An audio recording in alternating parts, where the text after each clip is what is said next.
சபைக்கு தலைமை தாங்குகின்ற தலைவர் அவர்களே, இன்றைய தினம் 1983ஆம் ஆண்டு நடைபெற்ற இனக்கலவரம் அல்லது கருப்பு ஜூலை என்று சொல்லப்படுகின்ற இந்த நாள், இன்று 23ஆம் நாள், இலங்கையிலே ஒரு மாறாத வடுவாக இருக்கின்றது என்பது எல்லோருக்கும் தெரிந்த விஷயம். சொல்லப்போனால் இந்த ஜூலை 83ஆம் ஆண்டு ஜூலை கலவரத்திலே நேரடியாக பாதிக்கப்பட்டதில் நானும் ஒருவன். அந்த நேரம் எனக்கு வயது 30ஆக இருந்தது. ஆகவே இவ்வாறான எனது அனுபவத்தை சொல்வதற்கு இது ஒரு சந்தர்ப்பமாக இந்த பாராளுமன்றம் இருக்கின்றது என்பதை நான் நினைத்துக் கொள்கின்றேன். இந்த நேரத்திலே 83ஆம் ஆண்டு இந்த நாட்டிலே ஒரு திட்டமிட்ட தமிழர்களை அழிக்க வேண்டும் என்ற நோக்கத்திலே செயல்பட்ட அரசாங்கம், அன்று செயல்பட்ட அரசாங்கம், அது ஐக்கிய தேசிய கட்சியாக இருக்கலாம், ஜேவிபி அரசாங்கமாக இருக்கலாம், எதாக இருந்தாலும் சரி, அந்த திட்டமிட்டு தமிழர்களை ஒழிக்க வேண்டும் என்ற கோதாவிலே தமிழர்களை அவர்கள் வாழ்கின்ற பெரும்பாலான கொழும்பு, கண்டி, நுவரெலிய, பதுளை, யாழ்ப்பாணம், கிளிநொச்சி போன்ற நகரங்களை அழித்து அந்த மக்களையும் அழிக்க வேண்டும் என்ற திட்டத்திலே ஈடுபட்டிருந்ததை நாங்கள் அறியக்கூடியதாக இருக்கின்றது.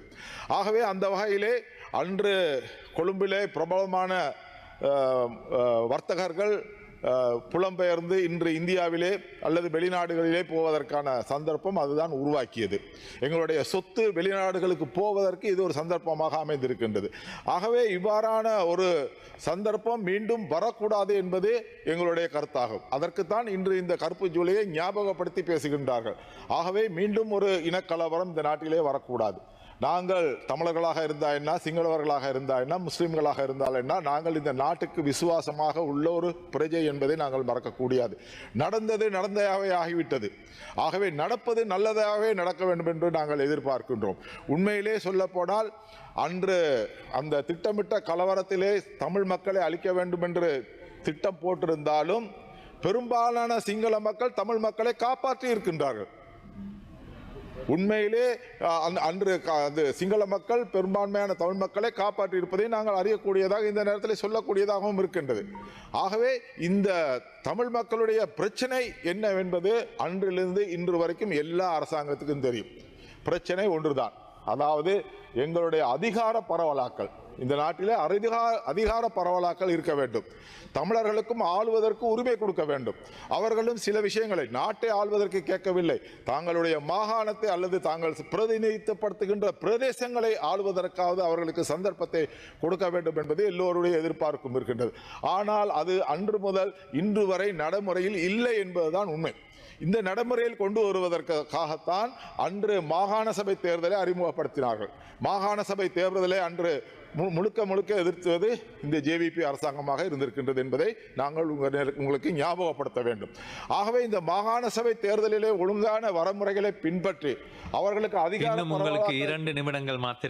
அதிகார பரவலாக்களை கொடுத்திருந்தால் நிச்சயமாக இந்த நாட்டிலே இன்னும் நாங்கள் சமூகத்தோடு நல்லுறவுகளை பேணுவதற்கான சந்தர்ப்பம் கிடைத்திருக்கும். இதனால அன்னைக்கு ஏற்பட்ட பிரச்சனை, ராஜீவ்காந்தி இங்கு வந்த பொழுது ஒரு சிப்பாயினால் தாக்கப்பட்டார். அதற்கு பிறகு ராஜீவ்காந்தி இந்தியாவிலே கொலை செய்யப்பட்டார். இந்திய நாட்டுக்கும் இந்த நாட்டுக்கும் இடையிலே பல்வேறு பிரச்சனைகள் உருவாக்கப்பட்டது. இந்த இந்திய எதிர்ப்பு அன்று பெரும்பாலாக இருந்தது. இன்று அந்த இந்திய எதிர்ப்பை உருவாக்கிய ஜேவிபியும் இந்திய அரசாங்கமும் இன்றைக்கு ஒன்றுக்கொன்று நட்பாக இருக்கின்றது. வரவேற்கக்கூடிய ஒரு விஷயம். நீங்கள் அன்று எதிர்த்தீர்கள், இன்றைக்கு உரிமை பாராட்டுகிறீர்கள், நட்பு பாராட்டுகிறீர்கள். ஆகவே இந்த நட்பு தொடர வேண்டும்.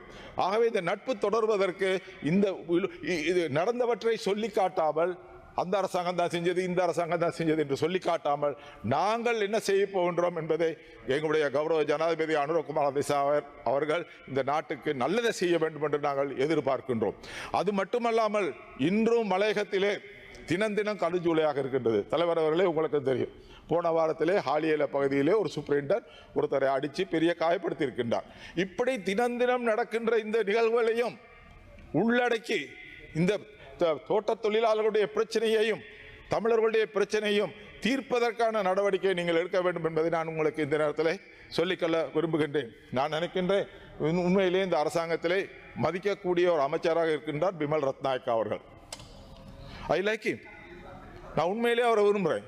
ஏன்னா ஒரு பிரச்சனையை சொன்னால் அதை கேட்டு அதற்கு பதிலை சொல்லி அதை நல்ல முறையில் தீர்ப்பதற்கு அவர் நடவடிக்கை எடுக்கின்றார். ஆகவே அந்த நடவடிக்கையை எடுக்க வேண்டும் என்பதை நாங்கள் எதிர்பார்க்கின்றோம்.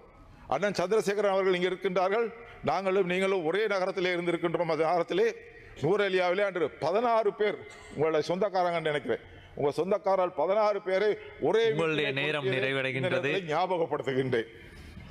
கம்பிக்காரர் என்று சொல்லுகின்ற அவர்களே. ஆகவே இவ்வாறான செயல்கள் இன்னும் இந்த இலங்கையிலே நடக்கக்கூடாது. இன்று ஓரளவு நாங்கள் துணிந்து போகின்றோம், வருகின்றோம். இனப்பிரச்சனைக்கு ஒரு முடிவு காண வேண்டும். அந்த இனப்பிரச்சனைக்கு முடிவு காண்பதற்கு ஒரே ஒரு சக்தி இன்று ஜேவிபியாக இருக்கின்றது, என்பிபி அரசாங்கமாக இருக்கின்றது. ஆகவே இந்த என்பிபி அரசாங்கத்தை இதை கையில் எடுத்துக்கொண்டு நடைமுறையிலே செயல்படுத்த, வாயிலே பேச்சு சொல்வதற்கு அர்த்தமில்லை, நடைமுறையிலே செயல்படுவதற்கு நடவடிக்கை எடுக்க வேண்டும் என்பதை கேட்டு விடைபெறுகின்றேன். நன்றி.